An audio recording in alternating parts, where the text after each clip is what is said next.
नमस्कार बच्चों, कैसे हो आप सब। मुझे आशा है कि सभी बच्चे अपने घर पर कुशल मंगल से होंगे और पढ़ाई में व्यस्त होंगे। आज हम इस वीडियो में समझने वाले हैं नए मेहमान की कथा वस्तु। परीक्षा में इस तरह से प्रश्न आ सकता है कि नए मेहमान की कथा वस्तु लिखिए, या ये प्रश्न इस तरह से भी लिखा हुआ आ सकता है कि नए मेहमान का कथानक लिखिए या नए मेहमान एकांकी का सारांश अपने शब्दों में लिखिए। सबसे पहले जान लीजिए कि सारांश किसे कहते हैं। जैसा कि शब्द से ही पता चल रहा है, सारांश। सारांश मतलब जो मुख्य बातें हैं। जैसे आप कोई फिल्म देखने जाते हैं, वहाँ पर अगर कोई आपका दोस्त या मित्र पूछता है कि कोई ये फिल्म कैसी थी, तो आप पूरी 3 घंटे की फिल्म नहीं सुनाते हैं। जो मुख्य घटनाएं होती हैं या मुख्य कहानी होती है वही आप सुना देते हैं। तो जान लेते हैं कि कथा वस्तु क्या है नए मेहमान एकांकी की। तो ये जो नए मेहमान एकांकी है, ये है उदय शंकर भट्ट का यथार्थवादी एकांकी है। इसमें महानगरों के मध्यम वर्गीय जीवन का सजीव और यथार्थ चित्रण हुआ है। यथार्थ का मतलब होता है वास्तविक, मतलब कोई काल्पनिक नहीं है, बल्कि एक वास्तविक जीवन जो मध्यम वर्गीय लोगों का होता है वो इसमें दिखाया गया है।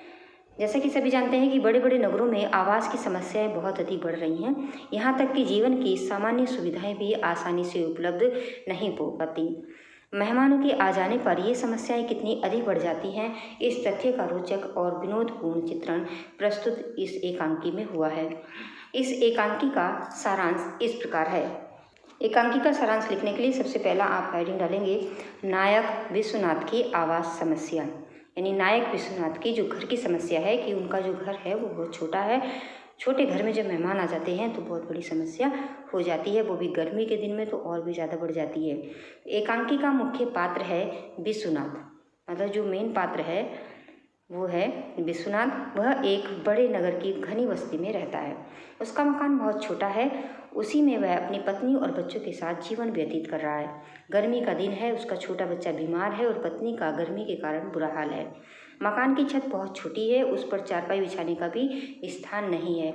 उनका मकान बहुत ही छोटा है और बहुत समस्या हो रही है उन्हें रहने में भी।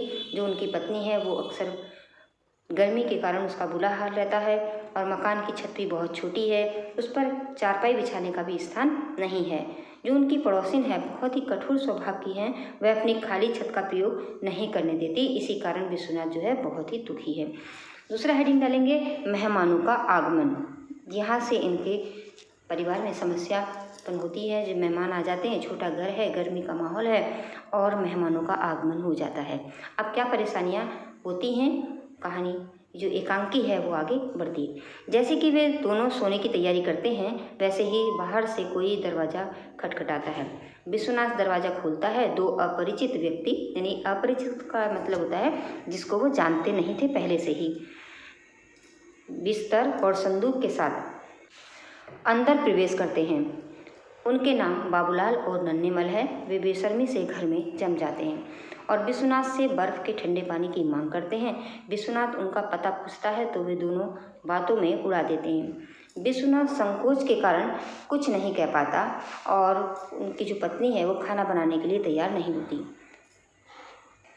अपने पति से जिद करती है कि वह पहले इनका पता ठिकाना पूछें।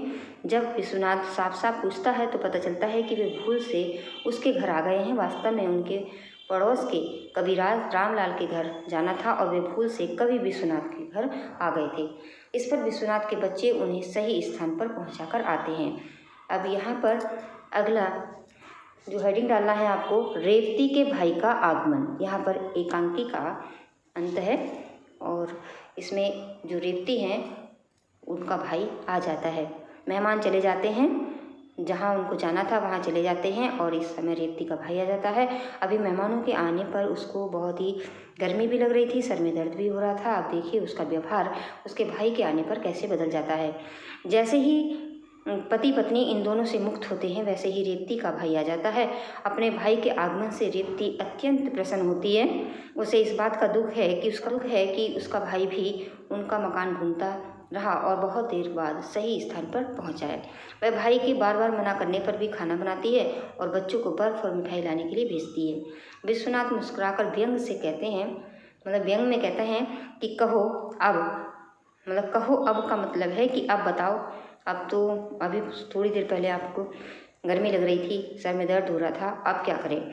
इस पर रेवती कहती है कि अब क्या, मैं खाना बनाऊंगी, भैया भूखे नहीं सो सकते। और यहीं पर एकांकी का जो है समापन हो जाता है, एकांकी समाप्त होती है। तो यहाँ पर जो लेखक है